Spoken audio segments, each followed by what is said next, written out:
Paris-Annecy sector, 16th of April, 1943. At 2 o'clock in the morning, Abwehr officer Hugo Bleicher completes a deception that neutralizes the SOE spindle circuit. Odette Sansom, courier with codename Lisa, and Peter Churchill, codenamed Raoul, are arrested near Saint-Jorioz. In the previous 2 years, SOE section had inserted approximately 470 agents into France. Roughly 40 of them were women. 91 men and 13 women would not return, names later engraved on the Valençay memorial. The courier role, assumed to be lower profile, had become a prime target as Allied air supply to the maquis accelerated. The operational puzzle is precise.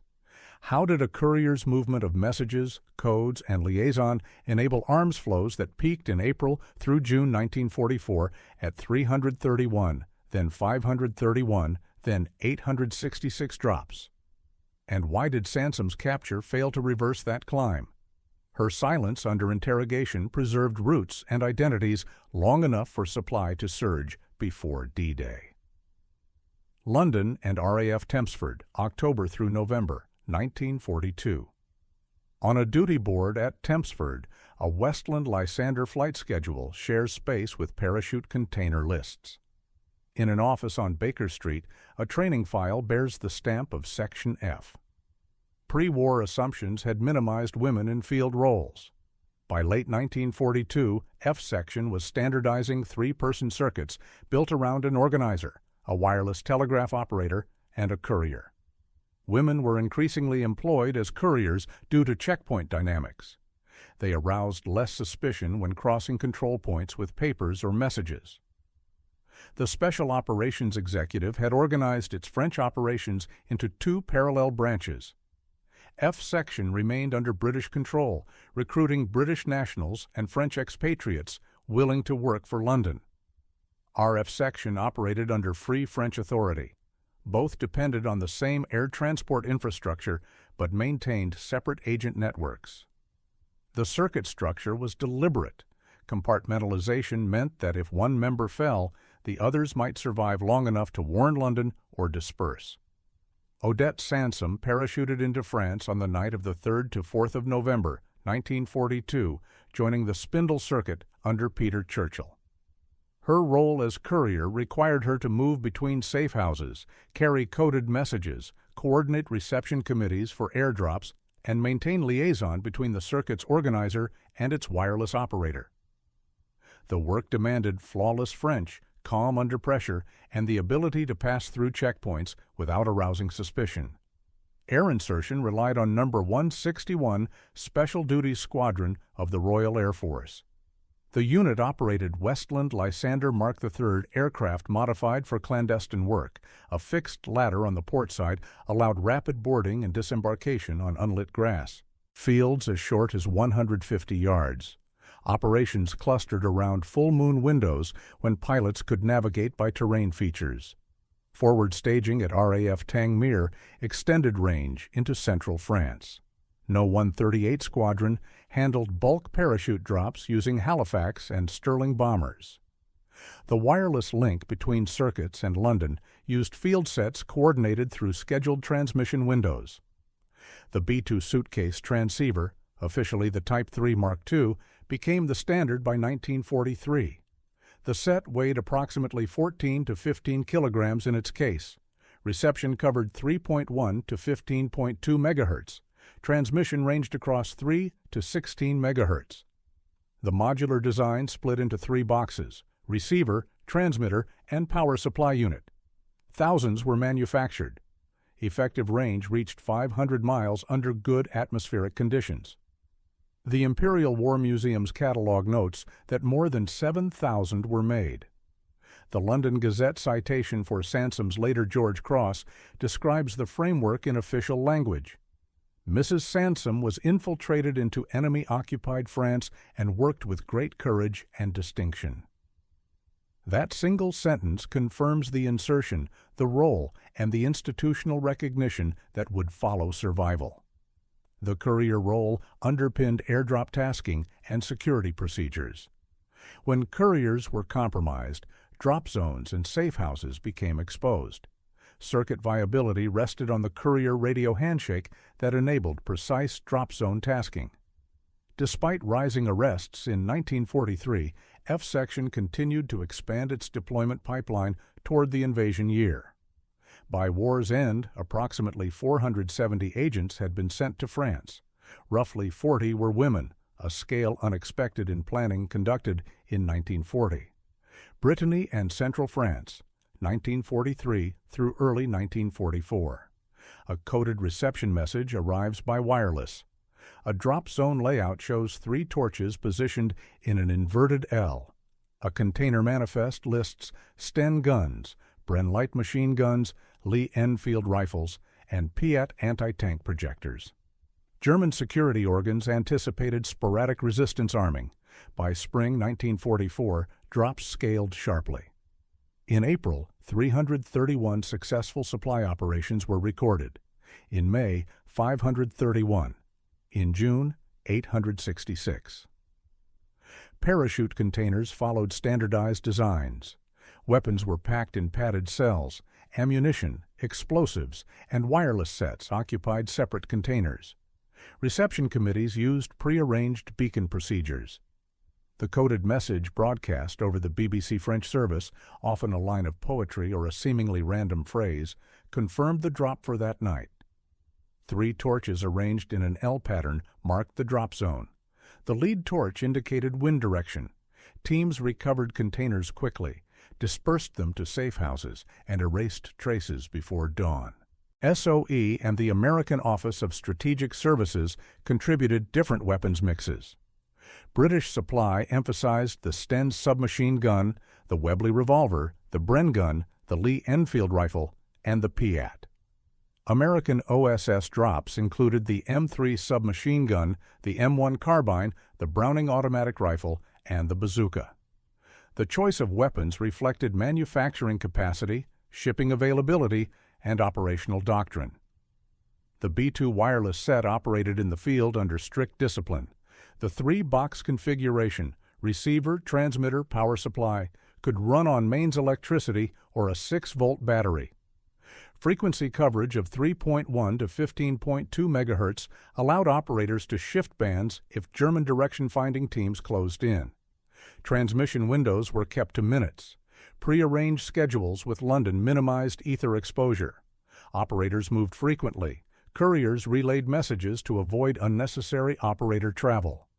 The Imperial War Museum's catalog notes the B-2's design intent: portability, power flexibility, and range sufficient for reliable communication from deep inside occupied territory. The modular structure allowed rapid packing and transport. Parachute delivery meant sets could be inserted alongside weapons and explosives without requiring agent hand carry across borders. The reliable courier radio handshake enabled correct drop zone tasking. Couriers moved codes, confirmed reception committee readiness, and carried intelligence on German troop movements. Wireless operators transmitted concise reports and received tasking instructions.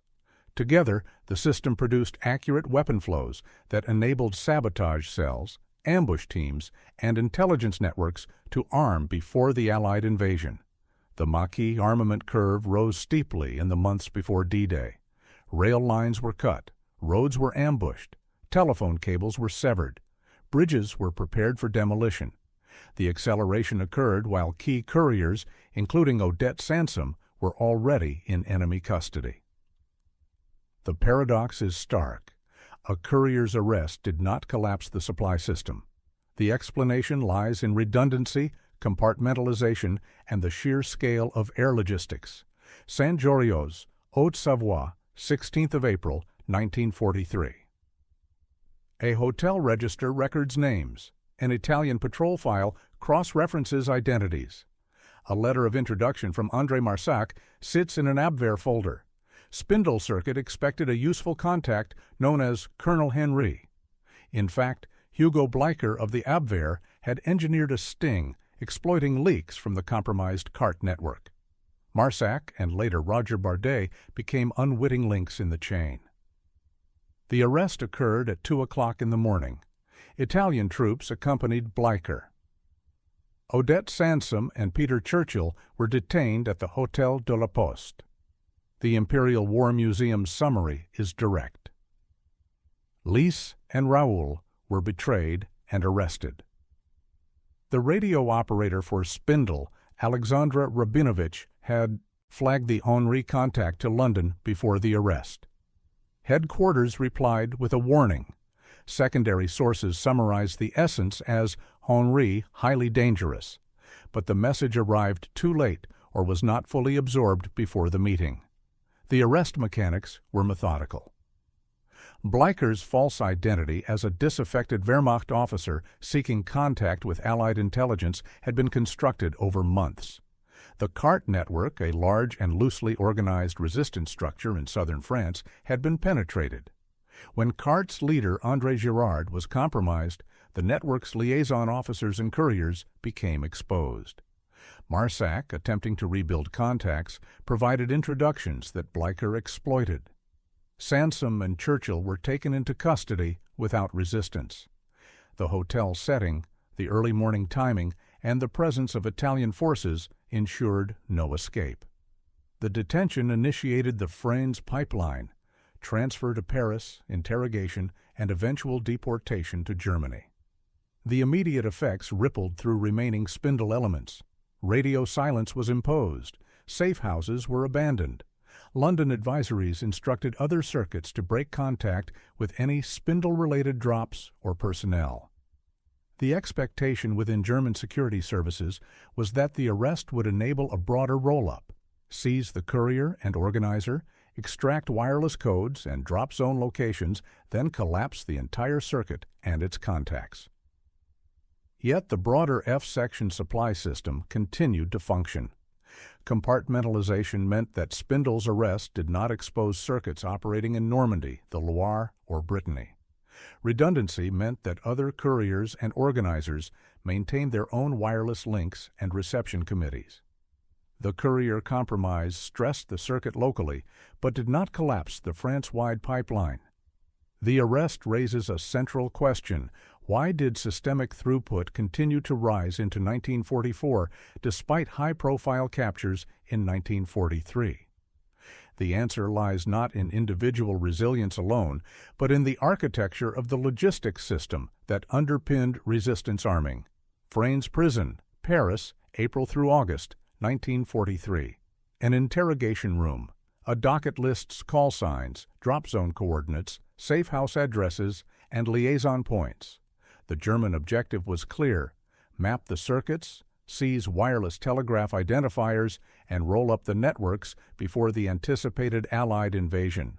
Abwehr and Sicherheitsdienst interrogators attempted to extract operational data that would allow them to locate drop zones, arrest reception committees, and capture wireless operators mid-transmission. Sansom's conduct during interrogation frustrated these objectives. She withheld operational information. No call signs were surrendered. No drop zone coordinates were confirmed. No safe house addresses were provided. She raised her bargaining value by claiming kinship to Winston Churchill. He saw fabrication, but one that bought time and shifted interrogator focus toward potential prisoner exchanges rather than immediate execution.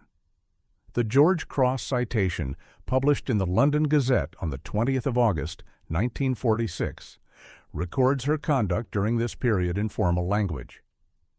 During the period of over 2 years, she displayed courage, endurance, and self-sacrifice of the highest possible order. The citation does not detail interrogation methods, but the phrase "over 2 years" encompasses the Fresnes period, the transfer to Germany, and the final months at Ravensbrück. The practical effect of non-disclosure was significant. Without call signs, London could rotate wireless frequencies and retire compromised schedules. Without drop zone locations, reception committees could be moved to new fields. Without safe house addresses, other circuits could be warned to break contact and relocate.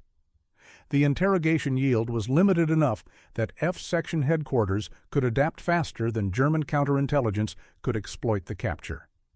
Evidence from the months following the arrest shows that strategic supply continued to rise.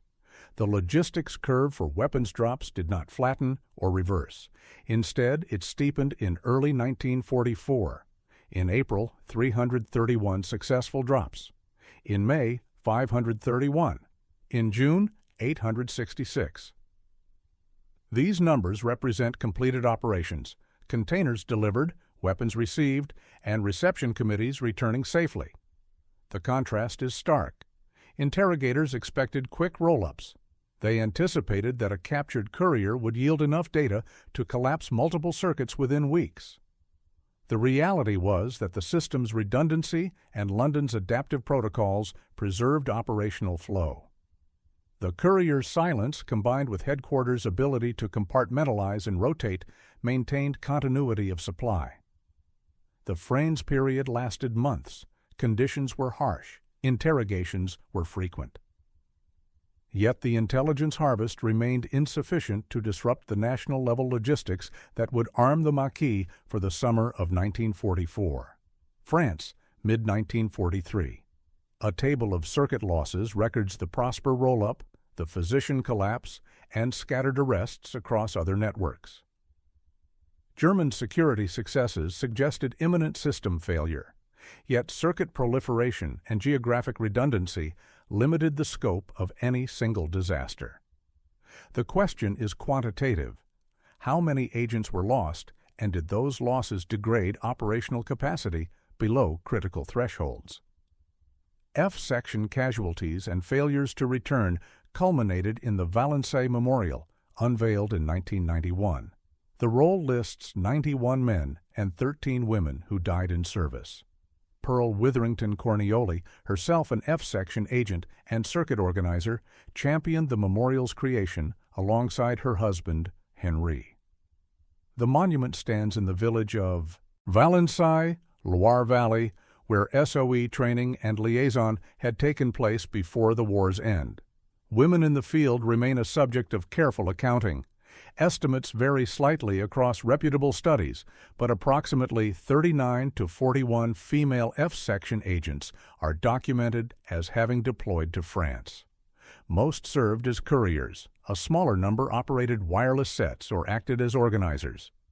12 to 13 were executed. Others died in captivity, in combat, or from other causes. Specialist M.R.D. Foote, the official historian of SOE in France, cautioned against inflated figures in popular literature. The Valençay roll provides the authoritative count. The expectation within both public memory and enemy planning was fragility, that a clandestine network built on secrecy and compartmentalization would collapse under sustained counterintelligence pressure. The evidence shows redundancy and proliferation. Circuits were geographically dispersed. Wireless schedules were independent. Couriers operated across regions without intersecting. When one circuit fell, others continued. When one organizer was arrested, others maintained their drop zones and safe houses.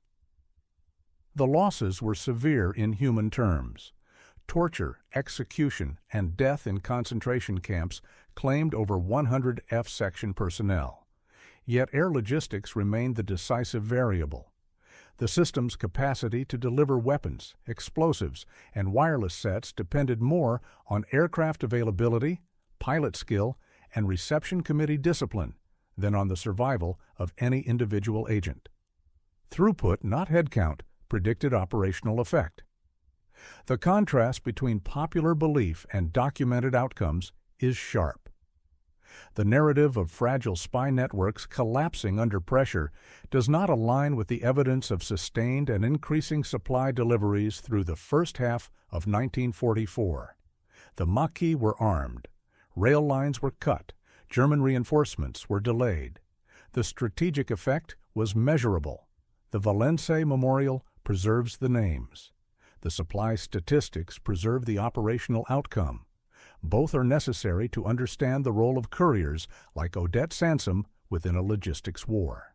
RAF Tempsford and Tangmere, 1942 through 1944.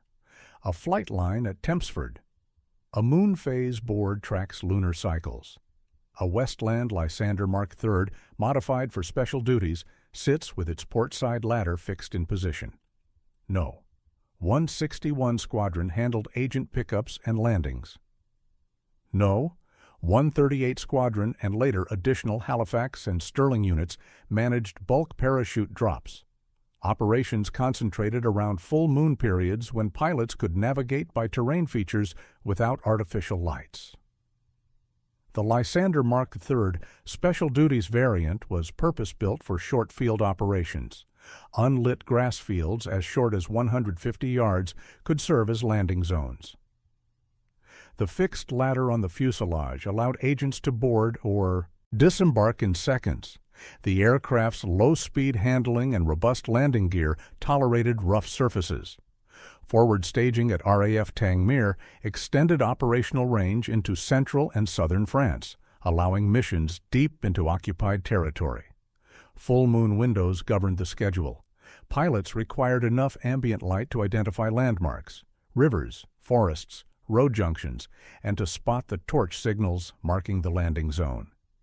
Flights were concentrated into roughly 1 week per lunar month when conditions permitted visual navigation without searchlights. Weather, enemy night fighter activity, and mechanical readiness further constrained available windows. The operational fact recorded in squadron histories is striking. These modified aircraft, flown by specialist pilots, maintained a regular tempo of insertions and extractions despite the constraints. Personnel pickups brought agents home for debriefing, rest, or reassignment. Insertions placed new organizers, wireless operators, and couriers into the field. The tempo increased as the invasion approached. The contrast lies in predictability versus diversification. German intelligence expected Allied air activity to follow predictable patterns, specific dates, specific routes, specific altitudes. Special duties tactics and the flexibility of lunar windows diversified timing enough to reduce interception rates. Not every flight succeeded. Losses occurred. But the overall system sustained itself. Aircraft performance, lunar windows, and drop zone procedures combined to create scalable pre-D-Day arming capacity. The cause and effect chain is direct. Airframe capability enabled short-field landings. Lunar cycles provided navigation light. Reception committee discipline ensured safe arrivals and departures. Together, these elements translated into throughput. Agents delivered, weapons dropped, intelligence collected. By early 1944, aircraft availability became the real bottleneck, not the fate of any single agent, not the compromise of any single circuit. The limiting factor was the number of serviceable Lysanders, Halifaxes, and Stirlings, the availability of trained pilots, and the capacity of forward airfields to handle the sortie rate. The air logistics system, not individual courage alone, determined whether the maquis would be armed in time for the invasion. Safe houses in France, 1943 through 1944. A B-2 wireless set lies open on a kitchen table. A transmission log shows 3-minute windows marked in pencil. The clock is set for the next scheduled contact with London. The B-2 Type 3 Mark II became the standard field transceiver for SOE circuits by 1943. Its modular design split the set into 3 boxes: receiver, transmitter, and power supply unit. Reception covered 3.1 to 15.2 MHz. Transmission ranged from 3 to 16 MHz. Total weight in the suitcase was approximately 14 to 15 kilograms. Thousands were produced. The set was designed for parachute delivery. The case protected the components during the drop. The modular structure allowed rapid assembly and disassembly. Operators could swap power sources, mains electricity where available, or a 6-volt battery when operating from remote locations. The frequency range permitted operators to shift bands if German direction-finding teams began to close in. Tradecraft emphasized brevity and discipline. Transmissions were kept short, often under 3 minutes. Longer transmissions increased the risk of direction-finding triangulation. Prearranged schedules with London meant that operators and receiving stations knew when to expect contact. Messages were encoded before transmission and decoded upon receipt. Couriers mediated the flow of information, carrying encoded text to the wireless operator and distributing decoded instructions from London to the organizer or action cells. The Imperial War Museum's technical note highlights the B-2's portability and power options. The design reflected operational requirements. Agents needed a set that could be carried by one person, operated from diverse locations, and packed quickly if a safe house was compromised. The B-2 met those requirements. Its range, up to 500 miles under good atmospheric conditions, sometimes twice that, allowed circuits in central France to maintain reliable contact with London. Direction finding remained a threat. German radio intelligence units deployed mobile receivers and triangulation teams. Operators responded by limiting transmission time, moving frequently between safe houses and varying transmission schedules. The courier's role in this system was critical. By carrying messages rather than requiring the operator to travel, couriers reduced the operator's exposure and maintained operational security. The cause and effect chain is precise. Wireless discipline plus courier liaison yielded high-confidence tasking for drop zones. London could confirm reception committees, provide weather updates, and adjust flight schedules. Circuits could report German troop movements, request specific weapons or supplies, and coordinate sabotage timing. The system worked because both the technology and the tradecraft adapted to counter enemy measures. By the second quarter of 1944, drop counts outpaced German direction-finding countermeasures. The sheer volume of successful operations, 331 in April, 531 in May, 866 in June, indicates that the wireless courier system functioned at scale despite enemy efforts to disrupt it. France and the United Kingdom, 1941 through 1945. Personnel cards record deployments: Odette Sansom, Violette Sabo, Pearl Witherington. The cohort scale is now established through archival research and memorial records. Approximately 39 to 41 women were deployed by F section to France. Job assignments skewed toward courier roles. A smaller number operated wireless sets. A few acted as circuit organizers or liaisons. 12 to 13 were executed. Others died in captivity, in combat, or from other operational causes. The Valençay Memorial lists 91 men and 13 women. Pearl Witherington Cornely's connection to the memorial's creation is documented. She survived the war, served as a circuit organizer, and later championed recognition for those who did not return. The memorial was unveiled in 1991. Its role provides the authoritative count of F-section fatalities. Recognition followed survival. Odette Sansom received the Member of the Order of the British Empire in 1945.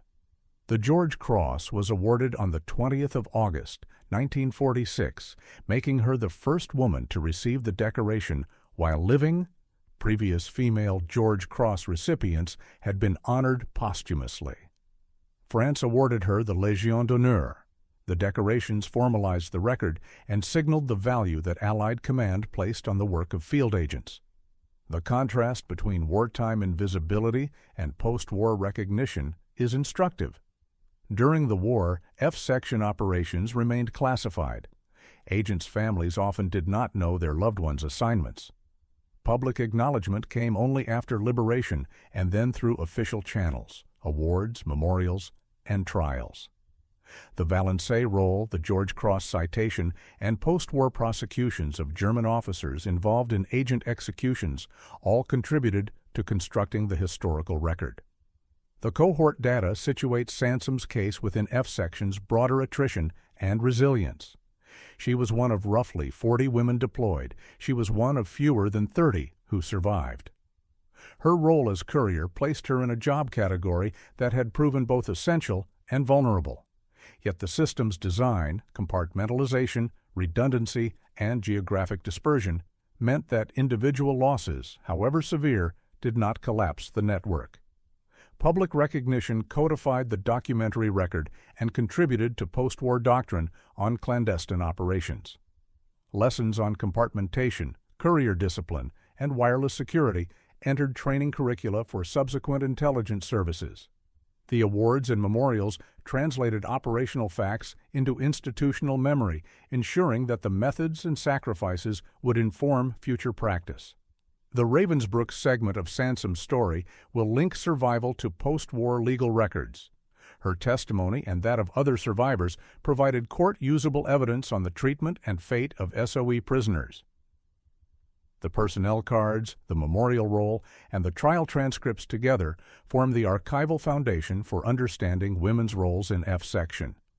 Karlsruhe to Ravensbrück, mid-1944. A transport order, a prisoner ledger. Notations of death sentences, some commuted, others delayed. The route from Fresnes to Karlsruhe, then north to Ravensbrück Women's Concentration Camp, marked the trajectory for female SOE agents who survived initial interrogation. Late war policy within German security services anticipated the execution of captured Allied agents under the commando order and related directives. Yet implementation varied. Some were executed promptly. Others, including Odette Sansom, survived long enough to witness the regime's collapse. Sansom became a witness to the fate of other F-section women. On the 6th of July, 1944, 4 female agents, André Borel, Vera Lee, Diana Roden, and Sonia Olshanesky, were executed at Natzweiler-Struthof concentration camp. On the 13th of September, 1944, another group, Yolande Beekman, Eliane Plumen, Madeleine Damerment, and Noor Inayat Khan, were executed at Dachau.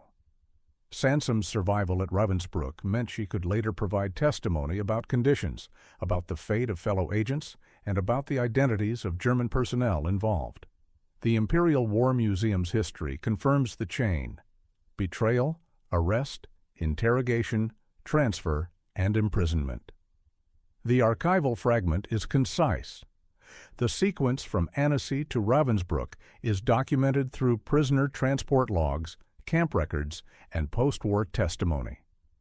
The expected outcome, liquidation of SOE prisoners, did not universally occur. Survival, even in small numbers, preserved the testimony necessary for post-war prosecutions and historical reconstruction. The contrast is stark. German security services had succeeded in capturing high-profile agents. They had obtained some intelligence on network structures. They had executed many prisoners.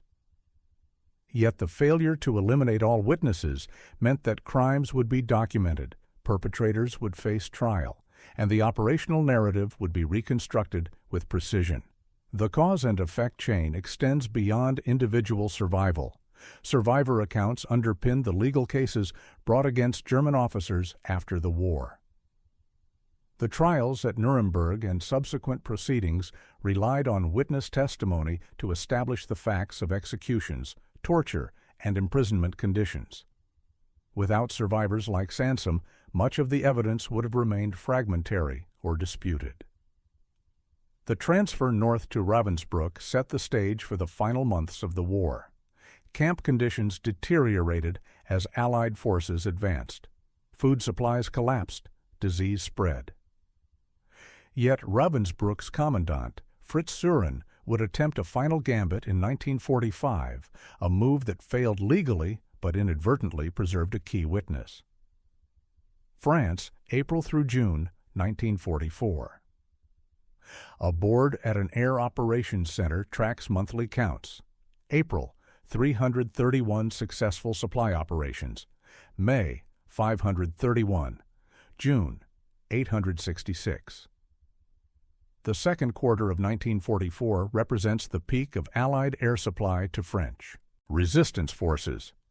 The throughput confirms that logistics dominance persisted despite 1943 arrests. German counterintelligence had achieved high-profile captures, Sansom, Churchill, and numerous other agents. Yet the strategic supply pipeline not only continued, but accelerated. The weapons mix reflected both SOE and OSS contributions. British supply emphasized the Sten submachine gun, the Webley revolver, the Bren light machine gun, the Lee Enfield rifle, and the Piat anti-tank projector. American OSS drops included the M3 submachine gun, the Browning automatic rifle, the M1 carbine, and the bazooka. The differentiation allowed planners to match weapons to specific tactical requirements. Ambush teams received automatic weapons. Sabotage cells received explosives and timers. Intelligence networks received wireless sets and codes. The operational effect was measurable. Rail lines were cut in coordinated operations, timed to delay German reinforcements moving toward Normandy after D-Day. Roads were ambushed to disrupt supply convoys. Telephone cables were severed to degrade communications. Bridges were prepared for demolition to block retreats or advances. The resistance activity spikes align temporally with delivery surges. The cause and effect relationship is documented. Weapons arrived, operations increased, German logistics were disrupted. The contrast highlights the limits of counterintelligence success. German security services had penetrated circuits, arrested couriers, and executed agents. Locally, they achieved tactical victories. Nationally, they failed to curb pipeline volume. The air logistics system's capacity, determined by aircraft numbers, pilot availability, and reception committee discipline, exceeded the attrition rate imposed by counterintelligence. The decisive number is sorties completed, not agents captured. This statistical reality reframes the narrative. Individual courage and sacrifice mattered deeply in human terms and in preserving operational security during interrogation. But the strategic outcome depended on industrial capacity, aircrew training, and the ability of anonymous reception committees to mark drop zones, recover containers, and distribute weapons without detection. The system succeeded because it operated at scale. Ravensbrück to Allied lines, April through May, 1945. A vehicle dispatch record. Camp Commandant Fritz Suren orders Odette Sansom transported toward advancing American forces. The gambit is transparent.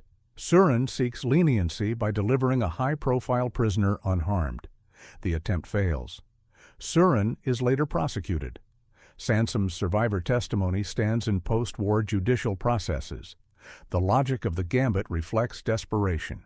As Soviet forces approached from the east and Allied forces from the west, concentration camp personnel faced accountability. Some attempted to destroy records. Others fled. Suren chose a different path, deliver a living witness in hopes of securing favorable treatment. The calculation misread Allied priorities. The prosecution of war crimes proceeded regardless of last-minute gestures. Sansom's survival provided court-usable evidence. Her testimony documented conditions at Ravensbrück, the identities of guards and administrators, and the fates of other prisoners. The George Cross citation, published in the London Gazette on the 20th of August, 1946, formalizes the record in official language. The King has been graciously pleased to award the George Cross to Odette Marie Selina, Mrs. Sansom, MBE. The award citation describes her conduct during imprisonment in terms that confirm both endurance and the evidentiary value of her survival. The contrast between commandant expectation and legal outcome is clear. Suren expected leniency. Instead, he faced prosecution for crimes committed under his authority. A living George Cross recipient provided testimony that could not be dismissed or suppressed. The survivor's record became part of the documentary foundation for understanding the treatment of SOE agents in German custody. The cause and effect chain completes. Survival provides evidence. Evidence supports prosecutions. Prosecutions establish facts in legal records. Legal records inform historical understanding. The operational narrative, how circuits functioned, how couriers moved, how wireless sets maintained contact, how drop zones were secured, depended partly on survivor testimony to fill gaps left by destroyed German files and incomplete Allied records. Recognition codified these facts into the public record. The George Cross, the Légion d'honneur, and the memorials that followed all translated personal endurance into institutional memory. The lessons learned, about compartmentalization, redundancy, and the limits of counterintelligence against high-volume logistics. Entered post-war doctrine. London and Valençay, 1945 through 1991. The London Gazette publishes a supplement on the 20th of August, 1946. The announcement is formal. The King has been graciously pleased to award the George Cross to Odette Marie Selina, Mrs. Sansom, MBE. The citation continues. She displayed courage, endurance, and self-sacrifice of the highest possible order. The member of the Order of the British Empire had been awarded in 1945. France conferred the Légion d'honneur. The decorations accumulated, each one a formal state acknowledgment of field conduct and restraint under interrogation. The totals are now established. Approximately 470 agents were sent to France by F section. Roughly 40 were women. The Valençay Memorial, unveiled in 1991, lists 91 men and 13 women who did not return. The numbers provide the framework for understanding attrition, survival, and operational scale. The George Cross citation language, courage, endurance, and self-sacrifice of the highest possible order, encapsulates the institutional judgment. The award is Britain's highest civilian decoration for gallantry. Its bestowal on Sansom while she lived marked a departure from earlier patterns where women recipients had been honored posthumously. The decision reflected both individual merit and a broader recognition of women's roles in clandestine operations. The contrast between wartime secrecy and precise memorial numbers is instructive. During the war, families did not know assignments. Operations remained classified. Public acknowledgement came only after victory. The formal state language, gazette announcements, award citations, memorial inscriptions, translated operational facts into institutional memory. The process was deliberate. Preserve the names, codify the lessons, ensure that future doctrine reflected the costs and methods of clandestine war. The cause and effect relationship is direct. Awards and memorials translate operational facts into forms that institutions preserve. Training curricula incorporate lessons from past operations. Doctrine evolves to reflect both successes and failures. The courier's role, movement of messages, coordination of reception committees, liaison between wireless operators and organizers, becomes recognized as a critical node in logistics networks. The logistics principle, throughput over personalities, becomes doctrine. Individual courage matters. Compartmentalization matters. But the decisive variable in arming the maquis before D-Day was the number of successful supply sorties, not the survival or capture of any single agent. France and the United Kingdom, 1944 through the 1990s. Retrospective. A roll of drop zone codes, shipping tallies recording container loads, and sortie completions.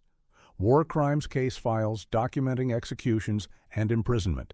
The final accounting rests on these documents. The decisive factors were throughput, aircraft capacity, radio courier discipline, and redundancy across circuits. The numbers tell the story. 331 successful drops in April 1944, 531 in May, 866 in June. The Special Duty Squadrons, number 161 for landings, number 138 and successors for bulk drops, maintained tempo through full moon windows, despite weather, enemy action, and mechanical limitations. The B-2 wireless sets, weighing 14 to 15 kilograms, ranged up to 500 miles and enabled coordination. Couriers moved the messages that kept the system synchronized. The documented conclusion is that women couriers, including Odette Sansom, were operational force multipliers, not symbolic additions. The courier role enabled the radio drop zone handshake that translated aircraft sorties into armed resistance cells. When couriers were captured, the system adapted, routes changed, codes rotated, new personnel deployed. The redundancy, built into F-section structure, preserved continuity despite attrition. The Valençay roll fixes the human cost: 91 men, 13 women. Each name represents an individual who did not return. The roll does not quantify near misses, narrow escapes, or successful evasions, only those who were killed or who died in captivity. The cost was high in absolute terms, but did not reach levels that degraded operational capacity below critical thresholds. The London Gazette announcement of the 20th of August, 1946, remains the formal endpoint of Odette Sansom's documented service. The King has been graciously pleased to award the George Cross to Mrs. Sansom.